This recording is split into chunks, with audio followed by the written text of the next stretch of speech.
Hello. Welcome to the Tutors of Life podcast, where we research life so you don't have to. Episode 329. This is your host, Shaun Tutor. And this is Sam. And this is a tutor episode where we try to teach you something new. All right. Sam talked me into something tonight. She was down organizing the basement, and we had uno. We had eins.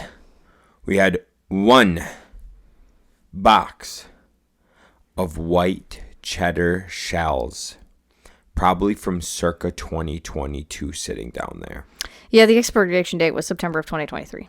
Yeah, that makes a lot of sense. It definitely wasn't not expired. However, thankful to processing by the United States of America, we couldn't tell. Tasted just as good as it always used to. Yep. We haven't had white cheddar shells in a couple years. I'd say 2, 3. At least 2 years, maybe 3. Mm-hmm. And for anyone that used to know me back in 2016, and 2017, they knew that was my staple. It was your staple when we started dating, because you introduced me to them. And so before, there was a reason I got to the size I did when I met you. So for all of 2016, white cheddar shells were a staple in the Tutor. What would you call that? It was like the Tutor compound.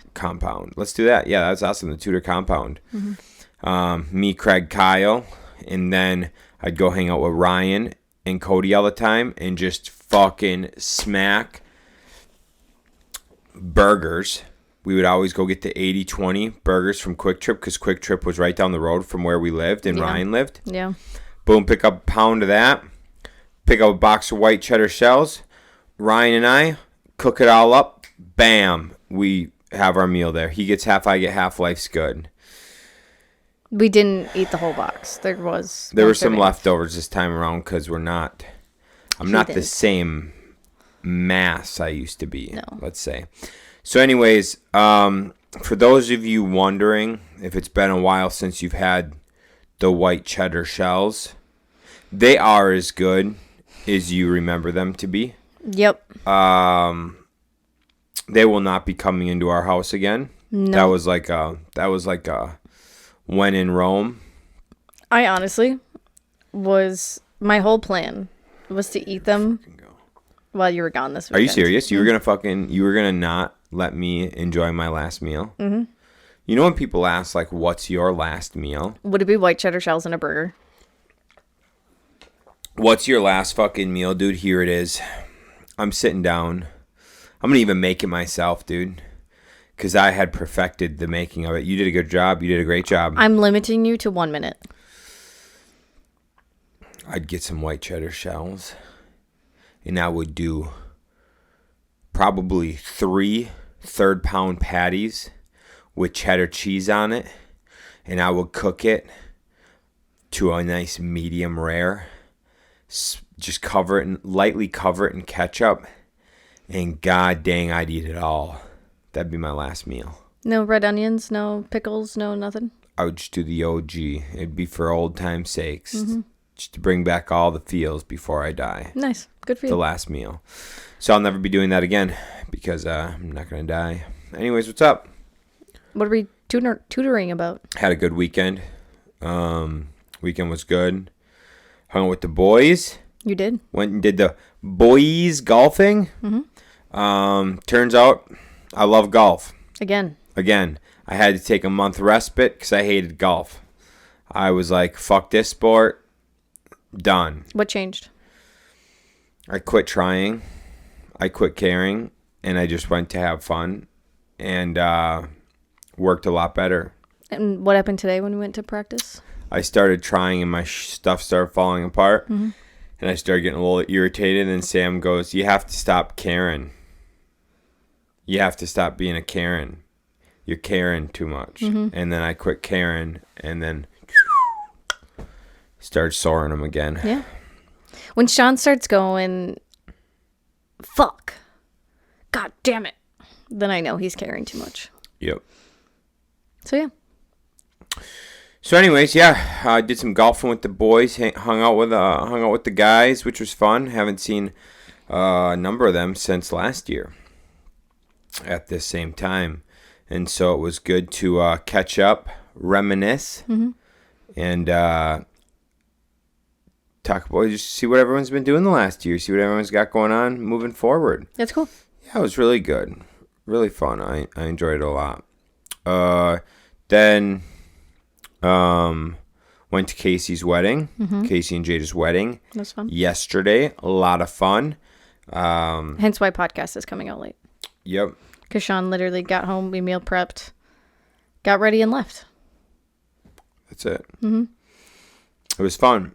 Had a good time. That was also really fun because I got to catch up with a lot of guys that I don't get to see. And so I was like, fuck, dude, it's literally a couple year portion of my life that I just forgot about. It's just like... It was an hour and 10-minute drive back home. And it went so fast because the entire time Shaun and I were just reminiscing of different college memories. We just forgot they were there. You know, pretty much nice. All I remember is like... When I don't think about things, when I like look back, all I think about is like lifting and starting a business. I forgot about all the shit between like 18 to 21. The partying, hanging with the boys, fucking off, things like that. And so getting to catch up with those guys was a lot of fun. And bring those memories back and stuff, which was really cool to think about for a little bit. Now we're back on track, back to life. Yep. So what are we tutoring about? What are we tutoring about? Kind of some real estate trends we're noticing. We're going to discuss real estate from our perspective. Yeah. And you might enjoy it, you might not. This is what we've noticed in Eau Claire and 30 minutes around Eau Claire. Yeah. And so if you aren't from Eau Claire, Wisconsin, and you're seeing different trends, reach out to us on Instagram at Tutors of Life. It'd be kind of cool to hear what you guys are seeing. 100%. So yeah, if you're seeing something else, comment on our shit and let us know what you're seeing. Sam will make a post about this podcast, and so comment on there if you guys are seeing some shit that's different from what we're seeing. Little synopsis. Mostly we flip. Yes. We have a little portfolio, but we haven't held the property in 2 years. Yep. We just flip. And so we're actually looking at a property to hold this Thursday. So that'd be kind of exciting if that goes through. Sam doesn't know that, but I do. Anyhow, what we've noticed. What have we noticed? One thing for sure is especially, I guess we could be a little more specific than what I was telling you earlier. Especially houses over 200,000, maybe even 250,000. Yeah. The prices are going down a little bit. It seems to be that way.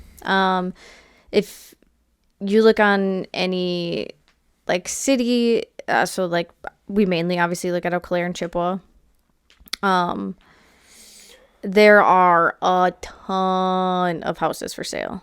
Yes. And I think just about every single day, Realtor gives me a notification of 4 to 6 new houses are up for sale. And then there's also like 4 to 6 price decreases every day. Yeah. So prices are going down. I don't think in the next year or so they'll go down to pre-2020 prices for sure. But I do think prices will keep dropping. Why, Shaun? Have we noticed that prices are dropping? Is it because there's an election coming up? No. Is it because Joe Biden and Kamala Harris have ruined our economy? No. Well, probably inflation, prices of food and stuff are going up. So most people aren't really in a financial position to buy a house right now anymore. Okay. Buyers are pickier. Well, it's turned into a buyer's market. And why it's turned into a buyer's market is we went, the demand for houses isn't like it was, because when interest rates were 2.5 to 3.5%, buyers were like, fuck, I can buy a house and my loan payment is less than renting. And so sellers, it was a seller's market. So sellers could really just list their house for whatever the hell they wanted to. There was a couple things playing into the favor. One, with like COVID and stuff, a lot of people were trying to get out of the cities, trying to get out of metro areas, and trying to move out to the country a little bit, or smaller towns. Yeah, and a lot of people had to move work to home, so they needed an extra bedroom for an office, or good call. They're like, we're going to be stuck home. Like, let's actually get a bigger home where we have space and everyone has space. Yeah, and we can enjoy the house and shit. So yeah, a lot of people became homebodies over it too, right? And so people are like, fuck, I've had this house. It's a great time. Sellers everywhere selling their house. And demand was crazy because people could afford just about anything. There was a lot of stimulus going around. Thanks, fucking Biden, for that. That was stupid. Wasn't that Trump? I'm going to be honest with you. Technically, yes. But let's blame it on Biden. Okay. The first round of stimulus was on Trump, and I think that was the probably dumbest shit he's ever done. Yeah. I cannot believe he did that. Yeah, I think he was pushed. I don't actually remember, so let's not care about that. Yeah, all that we know is it came out that it was grown in a lab in China, and we're not Fauci talking about that, was Shaun. a part of it. So anyways, back on track. There was things that played a role in it being a seller's market, and so anyways, buyers were just trying. The demand was high. People were running the prices up, like fucking bidding up the price of things to get in. And so as time went on, as there was different people in office, interest rates began to go up. Yep. And they went up and up and up and up and up and up. And even when they reached their peak, what we noticed in Eau Claire was there was less people selling, but there was still a high demand. There was still very high demand. And I think that still continued. A lot of people were moving out of the big cities. Oh, yeah. So Eau Claire is like a pretty medium-sized city, I would say. Yep. And then a lot of the work we do is in small areas. But surprisingly, interest rates were up, but I don't think housing prices were too crazy yet. They were starting to get there. Yeah, they were definitely going up. But the thing is like listing prices, I feel like were pretty normal, a little bit higher, but then everyone was just bidding everything up, which was so cool. And so even when interest rates were at their peak, everything was still bidding up. Then interest rates started ticking down. They came down 1.5%, and things were still bidding up a little bit, not as much, $5,000, $10,000, no more of the $20,000, $30,000, $40,000 bid ups we were getting. And this is all on houses, under 300. Yeah. 1,000. And so, in that time, we had, done a number of transactions, and only one transaction sold for under asking price. And it was because I knew who it was going to, and I was okay with it. Other than that, nothing ever sold under. Everything was either at or above. Almost everything was above. So anyways. And we were getting offers within the first 10 days. Always offers within the first 10 days. And I think there was only 2 properties that it was more than like 3 days, actually. Yeah, almost everything was, 3 days. Yeah. And so what we've noticed this year, so I think we're on our 5th house this year we're selling. The one we just accepted the off? I think that was our 5th one. Yeah, technically one sold in January, but we accepted the offer in December. Okay. So I don't know if you want to count that one too. That one didn't raise up. That was at asking, right? Yeah.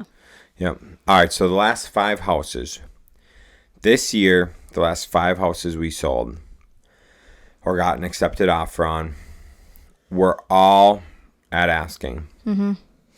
Or within maybe 1,000 or, of asking. Like minimal amounts. Yeah. One we had, there was like an escalation. That was the one in January was the escalation. So it was like. Are we thinking of the same one? I don't know if I can know. Which one? Fall Creek, the duplex. That was an escalation, I'm pretty sure. Okay. Yes, that was an escalation. So that was, if someone bids up or whatever. So anyways, that was escalation. So that one did. Okay, so I'm going to take it back. The last 4 properties we sold at asking. And there's no more of the like, at least from what we're seeing, there's not bidding wars. Every offer we're getting is at asking. I think a couple were under asking. A little bit. Not a whole lot, a little bit. Just a little bit. And then one was over asking by 5,000, but didn't have pre-approvals or anything. So it's like, this isn't even a real offer because you don't even have the minimal like things to submit an offer. The other thing that confused me on that, this one just happened. That's why it's so fresh in our minds. Was they wanted closing to be less than 30 days. And I was like, you don't even have bank financing set up. How do you expect that? Fucking sense, dude. But anyways. That's what I thought too. That was weird. So yeah, what we've noticed is things are just what you're asking is what it's going for. What we've also noticed, it's all still selling within 5 days. Yeah. We're getting accepted offers within 5 days. Very, very important. We have a great stager, Denise. Yes. She stages our stuff. It's phenomenal. I think that helps leaps and bounds. Dude, to this day, we've never had a property sit into the 3rd week. No. It's never reached into the 3rd week without at least an offer on it. And we've had some properties like in towns like 45 minutes away. Yeah, it's never.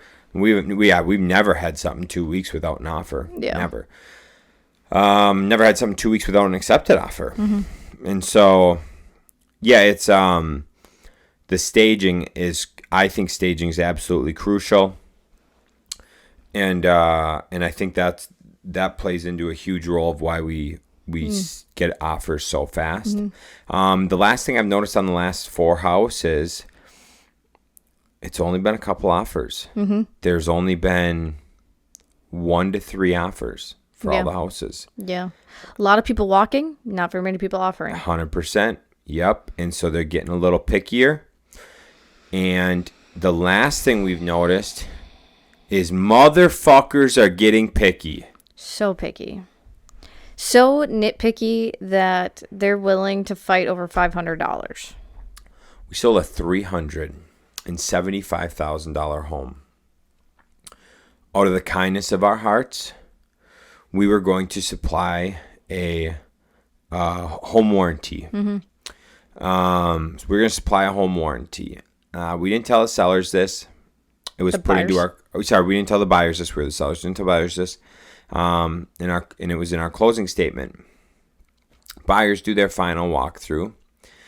Keep in mind, this was all out there in the world. It was in our in the description and everything. If you read the description, we staged it and stuff. So anyways, there was a gas line in the living room, and so there was like 3 little pieces of two little pieces of hardwood right up against the wall that were not put in because of the gas line. And we staged it with a furnace, an electric fireplace in front of the gas line. The gas line was staged, whatever. They do their walkthrough after we've pulled all the staging out, and they go, "We're not closing. There's a gas line in the living room." And we're like, "Yeah, no shit. Read the description." And they're like, "Well, we didn't see it on our walkthrough because of staging." And it's like, "Yeah, no shit. Read the description." So they're like, "We're not closing." And we're like, what do you mean you're not like closing? They did the walkthrough on the drive to closing. So like we were at closing. We had already left actually. We already signed. Yeah, we signed the day before because we were supposed to be leaving. Yeah, we were gone. We were like heading out of town, and we get a call, and they're like, yeah, they're not closing. They need they want this cured, and I'm like, this is ridiculous. And they're like the realtor's great. Realtor's like, well, how much will it cost to fix? I'm like, dude, this costs like $400. I'm like, you can get a hardwood floor guy in there to stub those things in, to put the last two pieces in. If you have to cut because they wanted the line to be cut and flushed and then the hardwood finish. I'm like, yeah, it's gonna be $400. And this is a joke. And so the realtor calls and the other realtor, and they're like, well, they'll take a $500. They're willing to take a $500 credit. So we already signed all the paperwork. We had a $720 home warranty. Mm-hmm. Sam and I have to drive. We're heading out of town. We have to drive all the way to the other side of town. Half an hour. Boom. Down.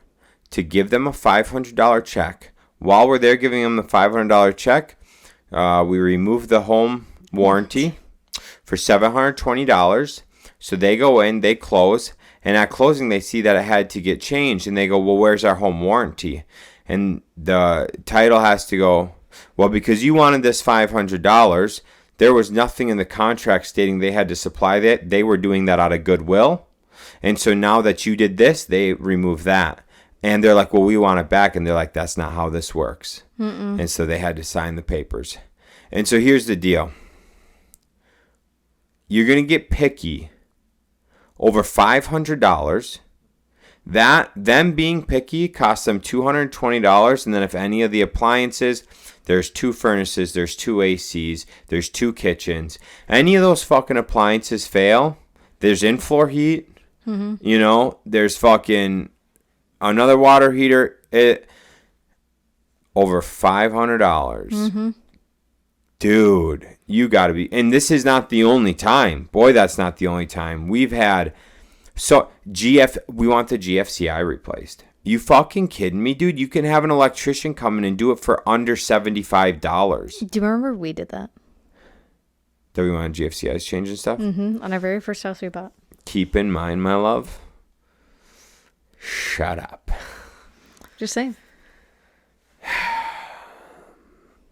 I guess. I guess. Yeah.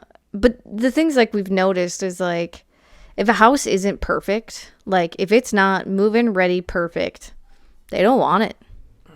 Like if there's anything that could possibly need some type of work on, nope, out. Yep. Because I've seen quite a few houses on the market. Yep. My sister's neighbor's house is up for sale. And I guess most of the feedback that they get is, it's okay. Mm-hmm. Like, it's better than the quality of the other houses we've seen, but it's still just okay. Yeah. And it's just like, what does that mean? Mm-hmm. So yeah, these people want perfect houses for as minimal money as they can get it. Yeah, it's pretty wild. Mm-hmm. It's definitely interesting. Yeah.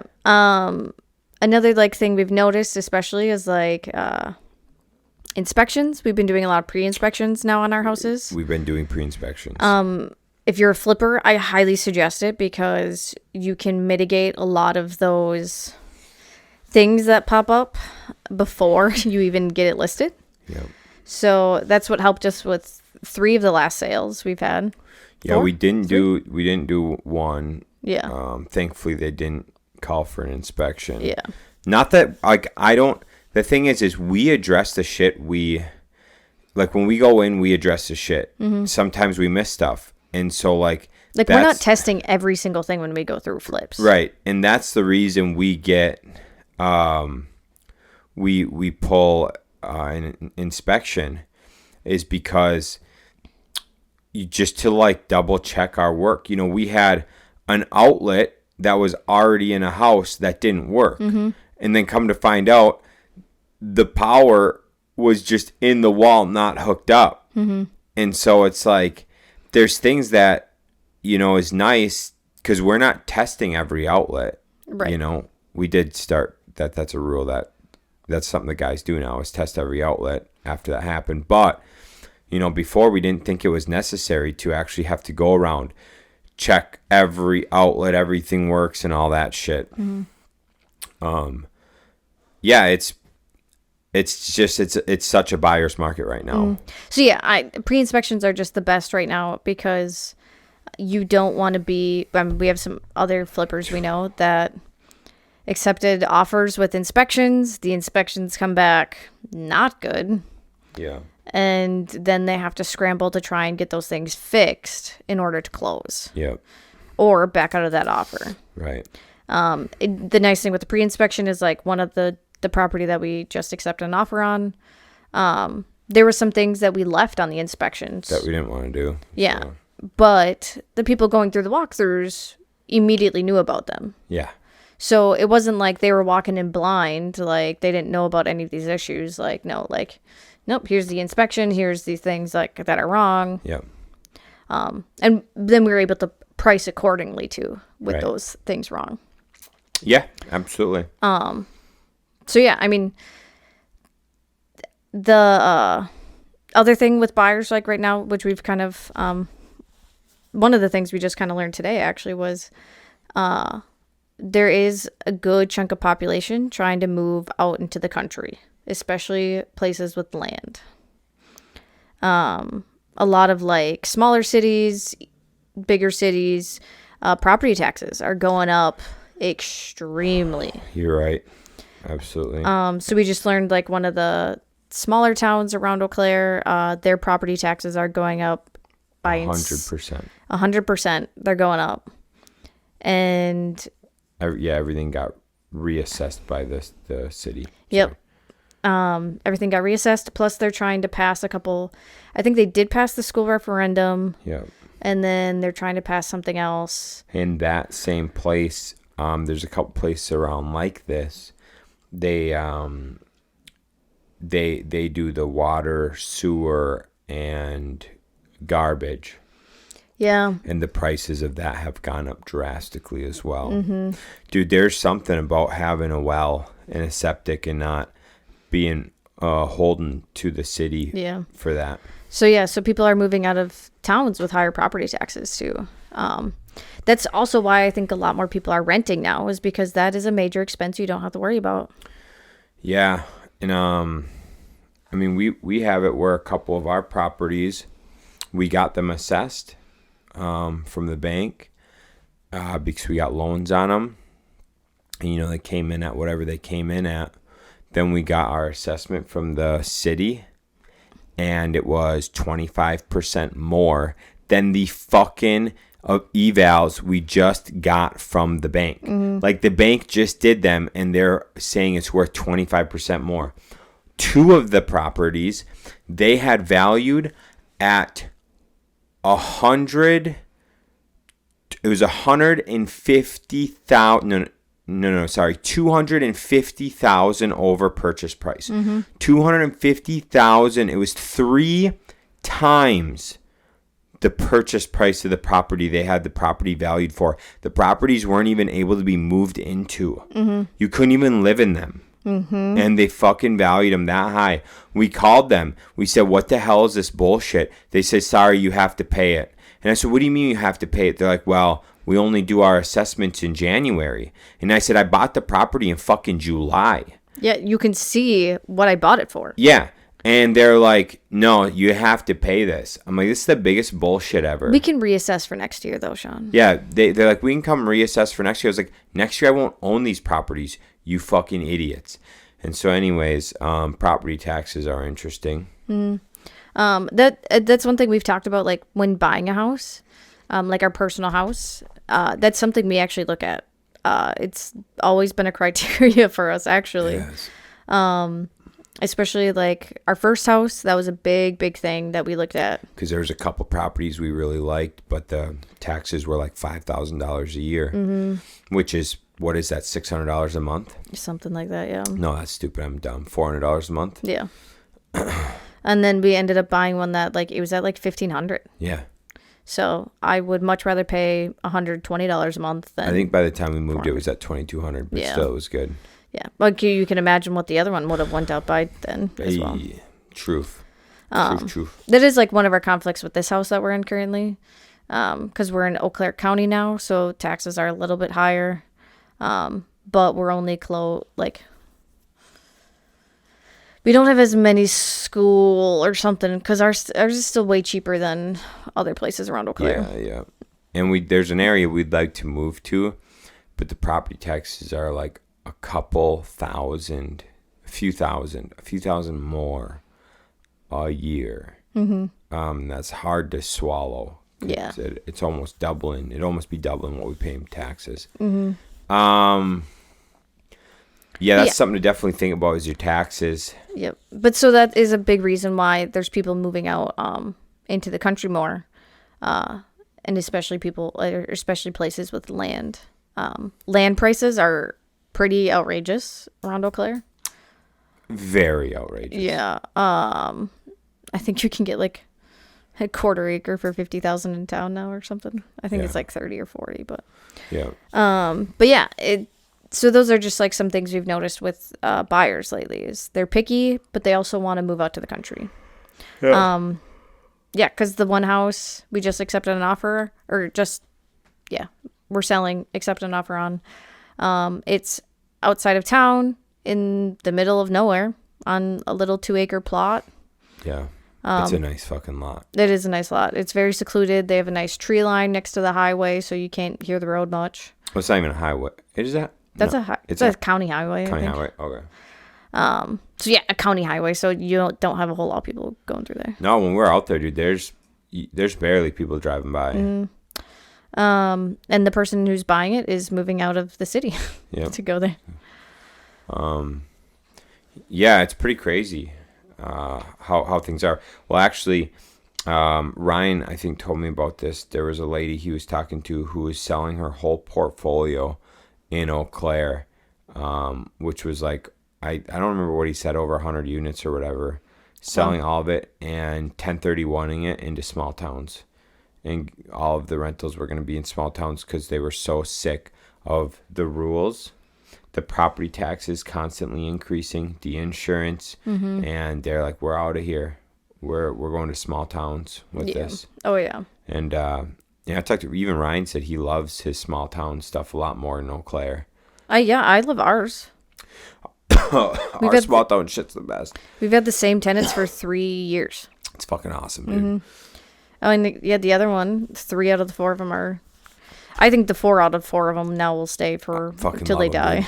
I love it. I love them. It's just something about it, It's when you get to like a rural or like smaller towns, smaller areas, it's like people are cool with staying there. They're not trying to like move. They don't get sick of the town. They don't get sick of the city, whatever. And so that's really kind of cool. Plus, it's nice because we can have cheaper rents in smaller towns. Yeah.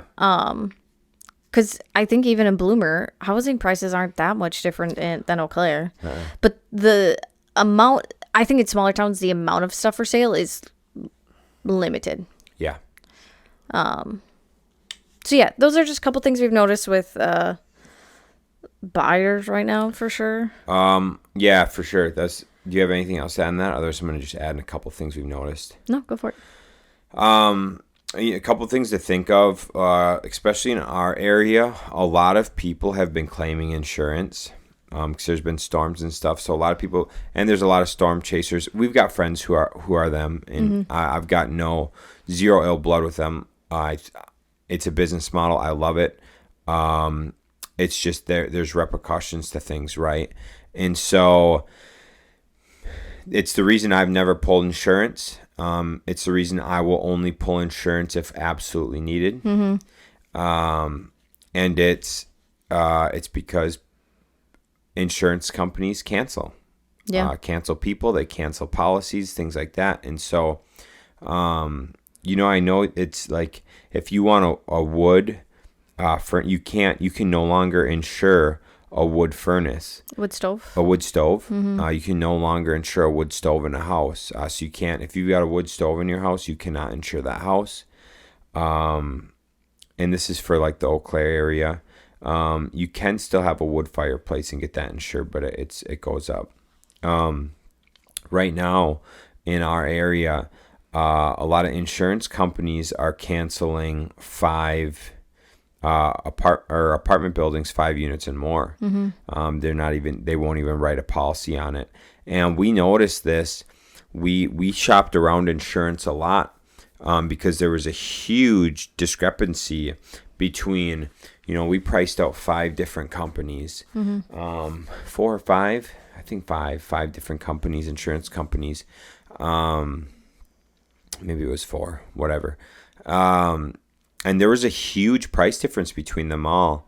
Some offering some different stuff, coverages and things like that. But it was interesting because some places wouldn't cover some things. Yeah.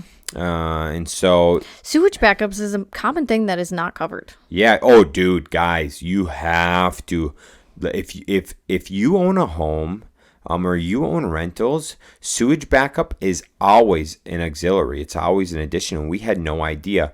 And so until we had a sewage backup. Yeah, one of the reasons we got rid of one of our insurance companies and went with another one was they never went over our policies with us. Yeah. And so I was always under the assumption, I always thought I had water backup and sewage backup. We had one happen and ended up being $10,000 in damage, or like $8,000 something in damage or whatever. Well, $10,000 the first time. I think $8,000 the second time. No. Are you sure? It wasn't that much. No. But it was still a lot. I mean, it was still like $10,000, maybe a little more. I think in total it was more than that. Yeah. Between both of them. It happened twice in the same house. Yeah, because of the tenant was awful. And so anyways, yeah, when I called insurance to do that and stuff, they're like, well, you don't have that. And I'm like, well, what do you mean? They're like, oh, well, it's an add-on. And I was like, well, why didn't you disclose that to me? Well, because no one checks it. And I'm like, well, fuck, I would have. And so I was like, how much to add it? It's like, I think it was like $40 a year. Yeah, it was something stupid. It's like, yeah, I was like, what do you mean it's like $40 a year? So anyways, something to think about is like your insurance big time. Insurance is in the game of not paying. Yep.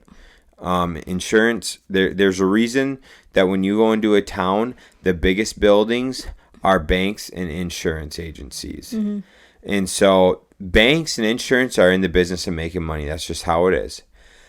So keep that in mind when you're getting your insurances and what you're buying and stuff. We had a deal fall through strictly because insurance we couldn't get insurance to play ball with it. Our insurance policies were too high where there was no way we could make it cash flow with that. And then we know who got it, and the insurance quote that they got was a quarter what we did. Yeah. And we're like, well, yeah, we could have easily made it work if that would have been our insurance quote. Yeah, and then you want to know what now, though, 2 years later? I mean, now they might be losing coverage, so. Right. So, yeah, it's just things to think about, right? Like, there's a lot of things that can cause a lot of issues and stuff. And you know, I know a lot of people were blessed with certain agencies writing certain policies. But I know going forward, without those companies writing on those big policies, because we've seen the difference. It was a quarter. Mm-hmm. And we priced out some other stuff, like that 7-unit. We priced out, was it 7-unit, 9-unit? It was 7. Priced for that 7-unit with 3 different companies, and the cheapest one we got was $7,000, mm-hmm. and the one they got was $1,800. Yeah. And so if you have a portfolio based off of those guys at $1,800 and your numbers are based off $1,800 and you have to go with the cheapest of the 3 companies we could find and you're bouncing up to the 7s, what's that going to do? And then what's that going to do if you have 50 units, 100 units, whatever. Mm-hmm. And so it's just things to think about that we've noticed that's pretty scary, is that they can cancel. And when we had the motel, one of the companies we had the motel was just like, hey, just so you know, we're canceling you. And it was like a month. Yeah. Oh, I'm like, what do you mean you're canceling us? Like, yeah, we're not renewing you. And I'm like, what? So then we're scrambling to find someone who would renew us the next year. Yeah. It's like, what do you mean? Yeah, even though you guys like never filed a claim or anything. Never filed a claim, nothing. They're like, yeah, we just don't want to cover it anymore. And we're like, what? So anyways, insurance is something to, so you got your taxes, like you said, and definitely look out for your insurance stuff. Shop around with your insurances and see, and look into your coverages on that and make sure you know what you're getting covered. Yeah. That's something big we noticed. And then another thing is your rates, your lending.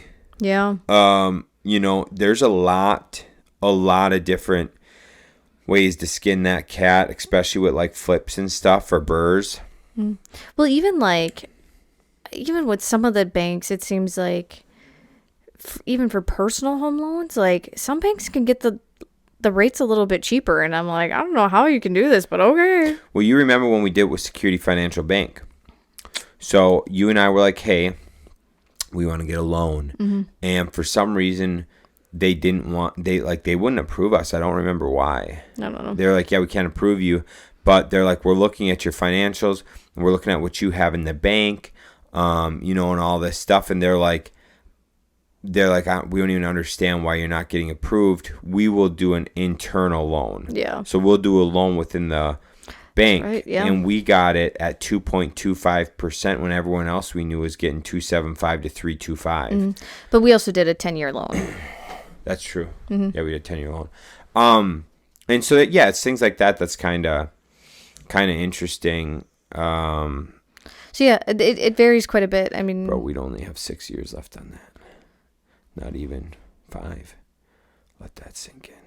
Fuck. All right, keep going, babe. Sorry, didn't want to bring that up. No, but I did. With especially with construction loans and commercial loans, the rates vary so much more than they do in the personal world.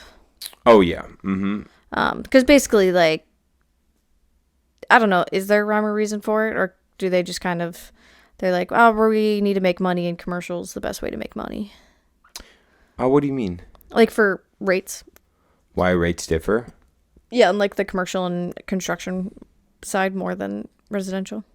Well, because so you've got multiple different layers of banks. Some banks are nonprofit, some banks are for-profit. But banks, they try to make a 3% spread.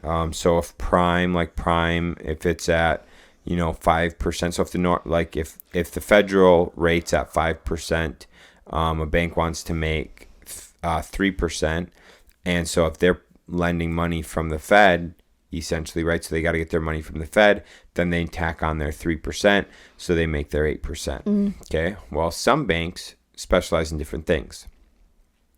So some banks are like, okay, yep, we're gonna charge you 8% interest because of that. But we're gonna charge you a couple $1,000 like table fee or whatever because you're doing a flip, right? Well, you have some banks who are like, hey, we're just going to do 8.95. We're going to be 4% above prime or whatever, but we're going to charge you a $300 table fee, right? And then you have different banks who are like, hey, if you do a lot of deals with us, if you do multiple deals with us, we won't even require you to ever bring money to the table. We're just going to pull your equity from your other properties. And so you're going to be able to just keep doing deals, and we're just going to like second mortgage stuff and do that. Yeah. And you're good. And so then they usually have a little higher interest rate because they're creative and you don't have to bring as much money down to the table, right? And then pretty much every bank, if you're willing to have deposits there, they're going to bring their interest rates down for you.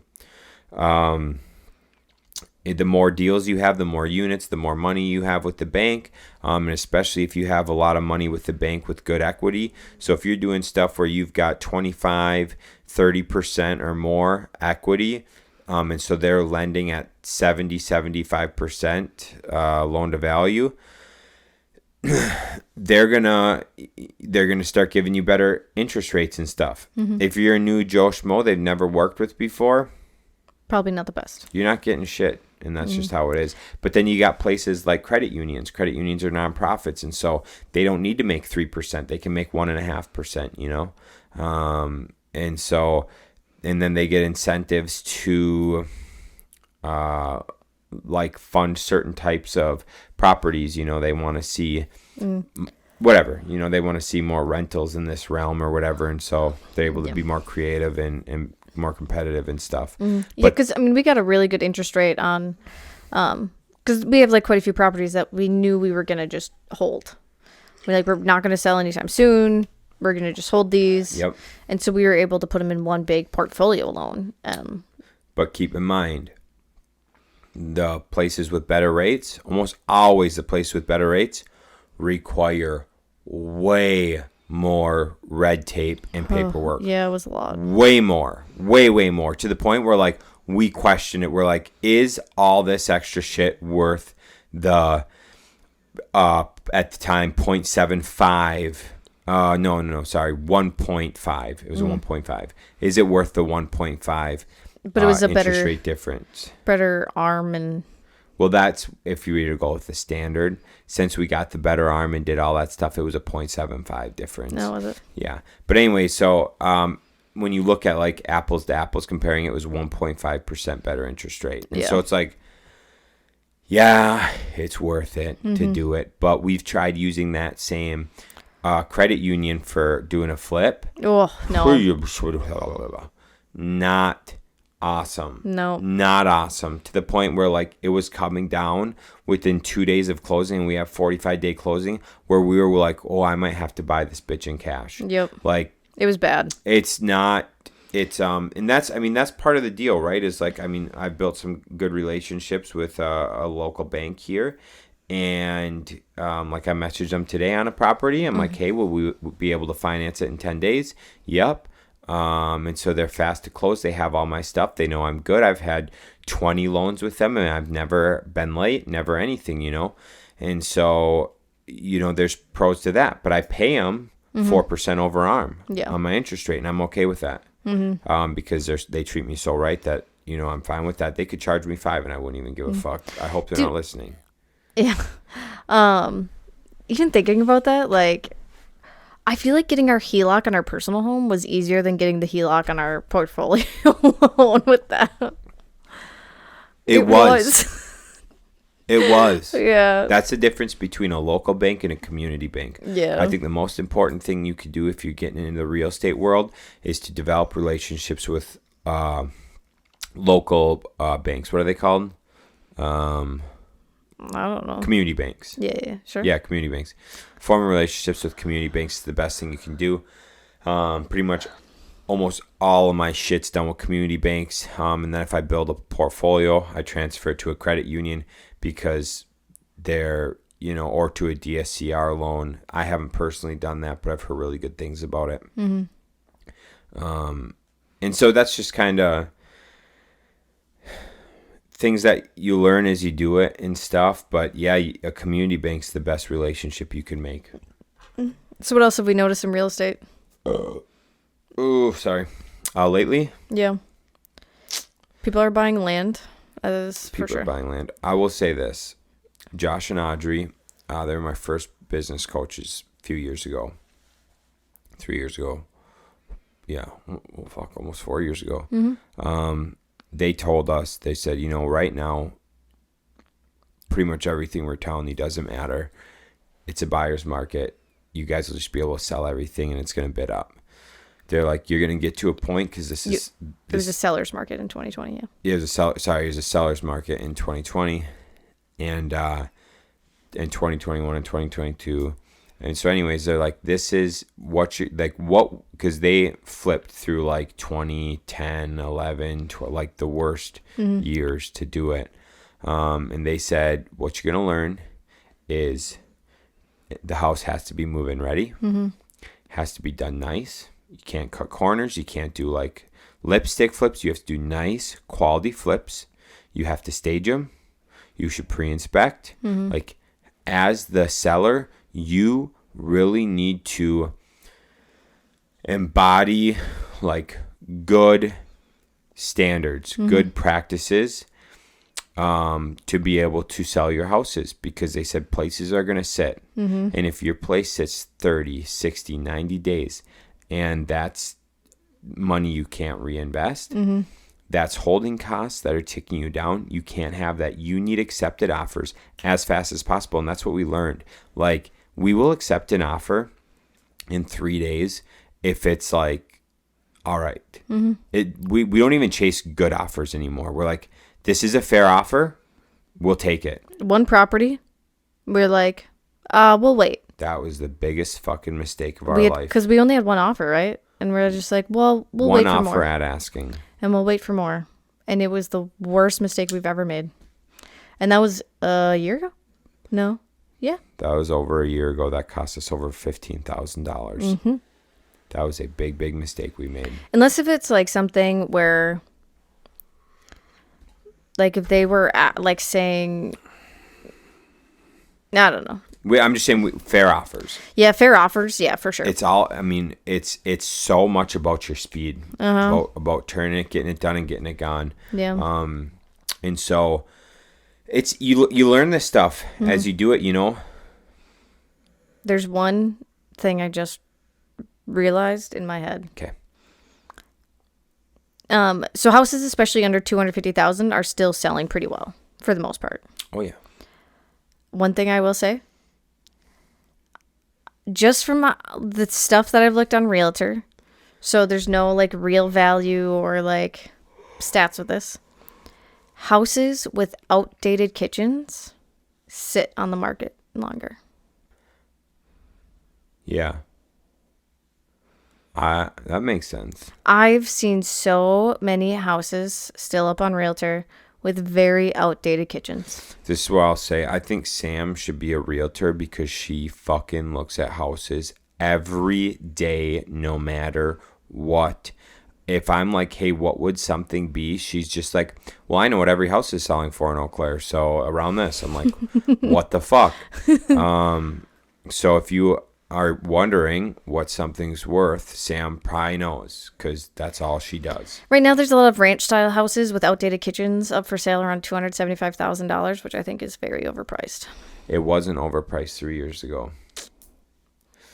But yeah, I think you should be a realtor. No. You want to do it? No.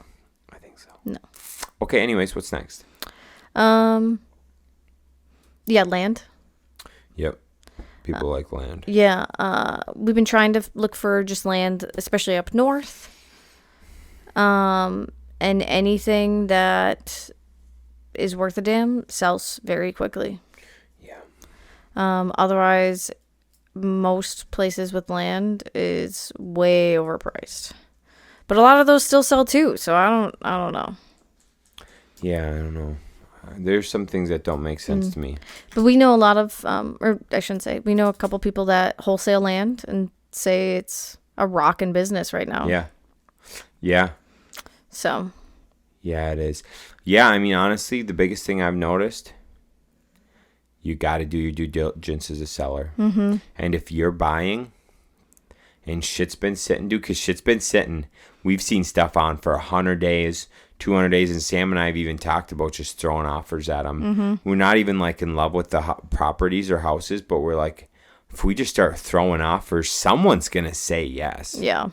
And so if you're a buyer, look for shit that's been sitting 90 days and start throwing out offers at them because they're clearly not getting them. Mm-hmm. Ooh, another thing. Yeah. Houses off market are also just overpriced. Fucking A, dude. We didn't even think about discussing this. We've walked quite a few off market deals that people just want outrageous amounts of money for. I think because they probably over leveraged their houses when the interest rates were low. Or they just think that we're still living in, they're told from friends and they see that it's the best real estate market ever. And so they think it's 2022 still. Yeah. And it's not. No. I'll still say, like, if you are handy at all or you have the ability to be a general for projects around the house, your best deals you're going to find by fucking miles is off market. Yeah. Bigger, like, we're not a big flipping company, but like we have an office team and we have overhead that we have to cover. It's been getting harder for us to find a lot of off-market deals. We've talked about this, just because a lot of people do want more for their houses than what they deserve. What I've noticed is there's a lot of deals that make sense if you're a single guy. If you're one or two guys flipping, there's a lot of properties that I'm like, wow, that makes sense. Yeah. If you have a business or a team or subs a lot of these deals are really hard to make work, and that's why we started taking on a lot of customer jobs. Yeah. And we even know, like, you know, what some of our wholesaler friends are getting stuff at. What they're getting it at, about 50% of the time we can make that number work, you know, before the markup. And it's not to them. They got to make money. They'll make their money. They make their money all the time because there's onesie, twosies guys out there who do deals, and I think that's what you should do. But yeah, it's like even someone like what they're getting them at, it's like, whew, that would be tight for our company to do it at. Yeah. And it's just strictly because we got overhead. Yeah. You know, when it was just Kyle and I 3 years ago, it would have been pretty easy to just be like, yeah, we can do that. But it's not. And so, but I mean, more marketing, get more people in paying. What I'll say is, I mean, so what Sam does on real estate marketplace is on Realtor is what I do on marketplace. So I'm looking at cars, trucks, gym equipment, you know, tactical gear, shit like that. And I keep a decent pulse on all that stuff. And it's coming down. Prices on just about everything are coming down. There's nothing juicier than seeing a car go up that would have sold for 30 grand a year ago or 2 years ago. There's nothing better than seeing that fucking price go from 30 with a slash to it to 27.5, and seeing a slash to it down to 25,000. And I've been watching it for a month, and just there's nothing better than seeing these prices just get slashed and slashed and slashed. For me personally, I really enjoy that, and so I've noticed a lot of people are starting to hurt. And honestly, I've talked to so many people. About real estate, about flipping, about, you know, just the state of the economy and stuff. And so many people are so fed up with like the current administration and how expensive things have gotten, and they all want to change. You know, not to go back to politics and shit, but like people are starting to hurt. Credit card debt is at an all-time high. You know, income has not kept up with inflation, even close. No. And so, I mean, a lot of people are hurting. Yeah. A lot of people are hurting. Yeah, and I don't think we'll see a lot of just Joe Schmoes just selling their houses because they can't afford it anymore. I think a lot of people were really smart and did refinance their houses when the interest rates were super low. Like 80% of people have an interest rate below 4%. Yeah, so I think a lot of regular houses will probably not go up for sale. It's probably the people that are getting divorces, moving cities, that are selling their houses now, flippers. But I do think rental units, I think, are going to start flooding the MLS in the next year or two. Oh, because of the ARMs coming up? ARMs are coming up. Yep. Taxes going up. Insurances. Yeah, Yep. I do think a lot of people are going to be hurting. Well, and I'm sure a lot of people are realizing too, because I've talked to people who are looking at getting out of real estate in the next 10 years.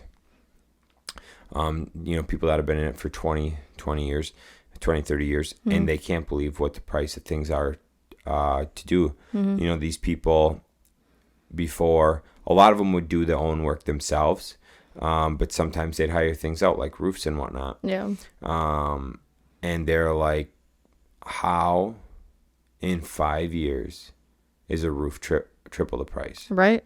5 years, the roof triple the price? How'd that happen?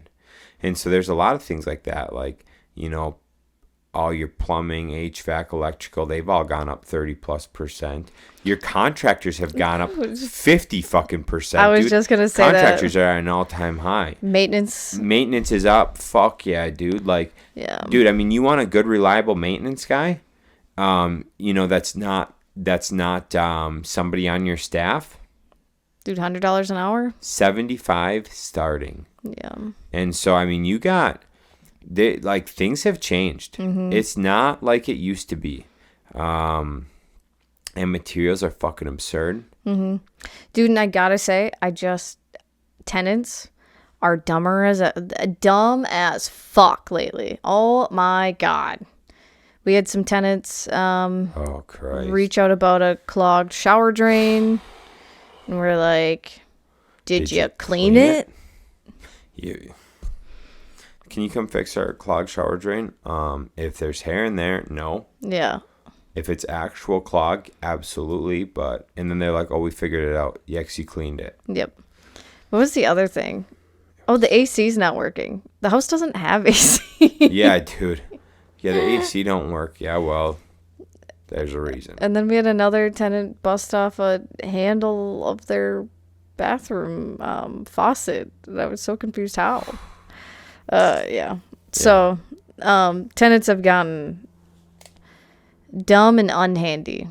Yeah. Because I remember, like, in college, I hated, like, and it wasn't even usually me. We know I don't like phone calls. It was usually my roommate, Katie, that did it. We would almost never call the maintenance people unless if we had to. Like, we would try and fix it ourselves before we had a call. Dude, people are useless now. They don't try to fix anything by themselves. There's good and bad things to that. Yeah.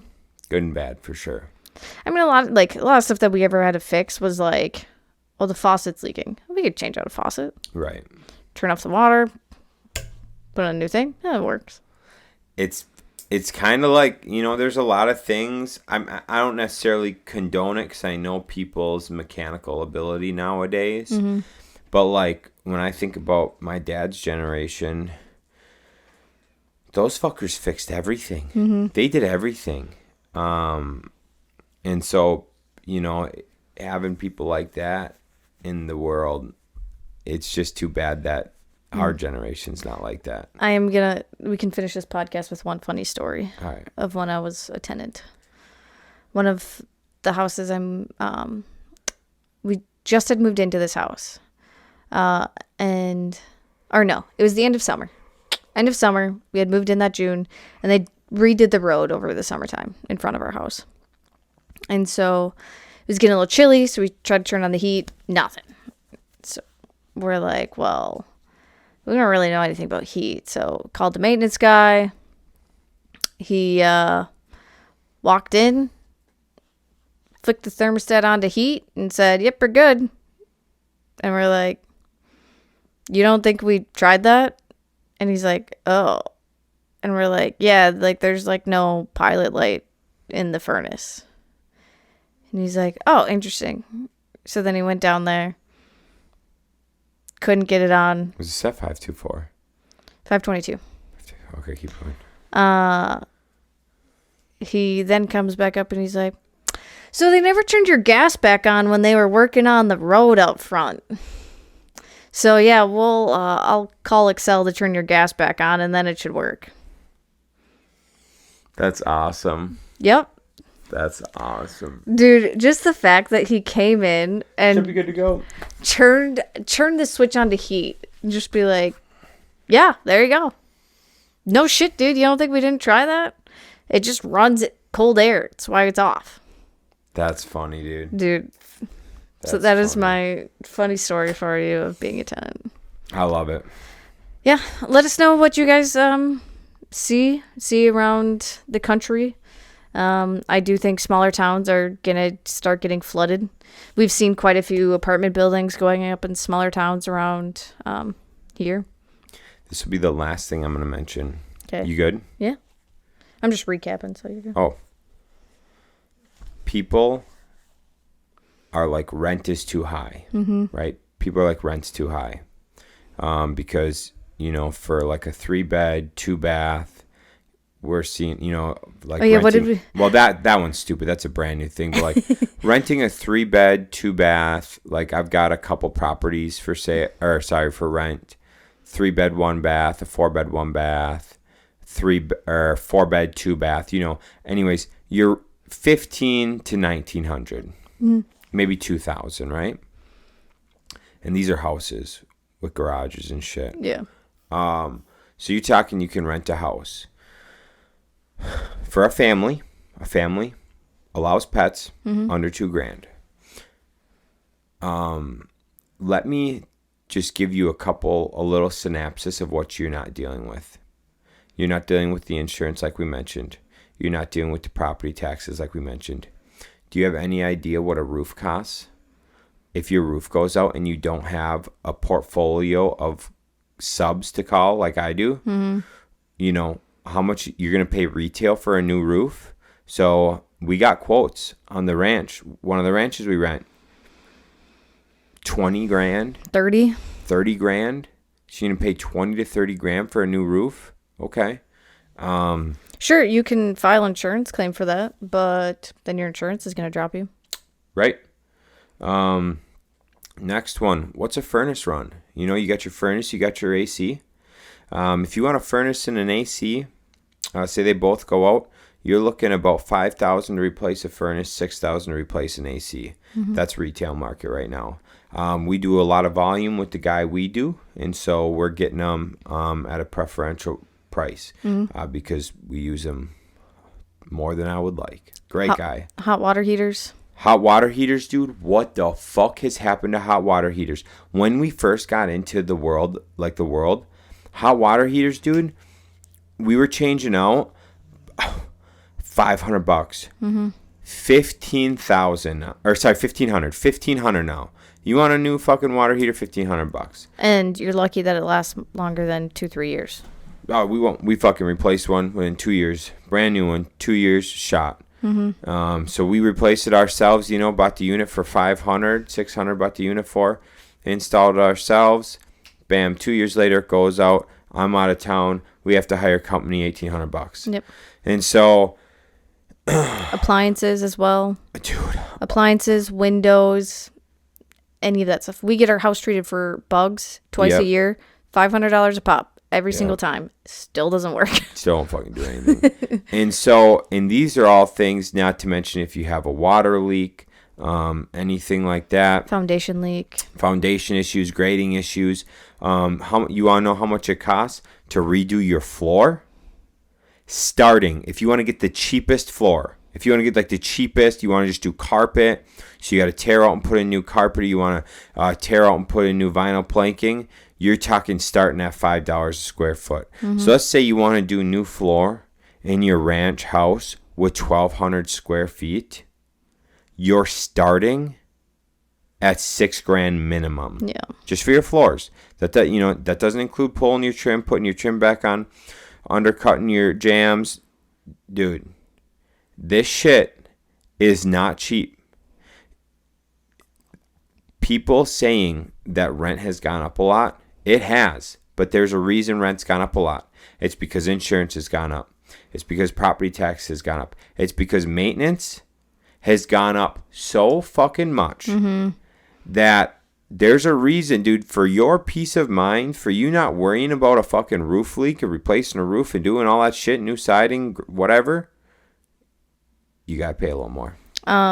Here's a side note for property taxes. If you rent, vote no on any referendum. Please, God, vote no. You have no idea what you're doing, people. Anything that says, oh, your property taxes will only raise this much a month if you vote yes for this. Well, take into account, it's per the value of the property. So if you live in a 4-plex, an 8-plex, sure, it's maybe $24 per door. Yeah. Could you imagine what it is if you have, a 10 unit, $2,400 a year that goes up? Right. And that's only for one referendum. I think last year they passed 3 different ones. Yeah, people, we do rent increases every year. Why do you think we do rent increases every year? Because you keep passing these stupid ass bills. Because our insurance gone up and our property tax has gone up because of these fucking referendums that people are always passing because they're like, oh my God, it's good for the community. Oh, why is our rent increasing? Because you keep fucking passing these things. Mm-hmm. So anyways. Babe, I think that's all I got tonight. Cool. It's only been an hour and 10 minutes. All right, gang. I hope you loved our real estate experience. Yeah. What we've been noticing. Our little rant on real estate. Yeah, rant on real estate. I still think renting's better than buying. As of right now, yeah. I believe that no matter what. Yeah. Renting's better than buying personally. But don't take what I have to say. Do your own thing. Do what you believe is right. True. You can rent a single family home pretty easily. And honestly, if you're like, hey, I'll sign a 5-year lease. Can I personalize my home? I'm sure most landlords would be like, yeah, go for it. Yep. Honestly, our house looks like a rental, so you don't need to personalize it.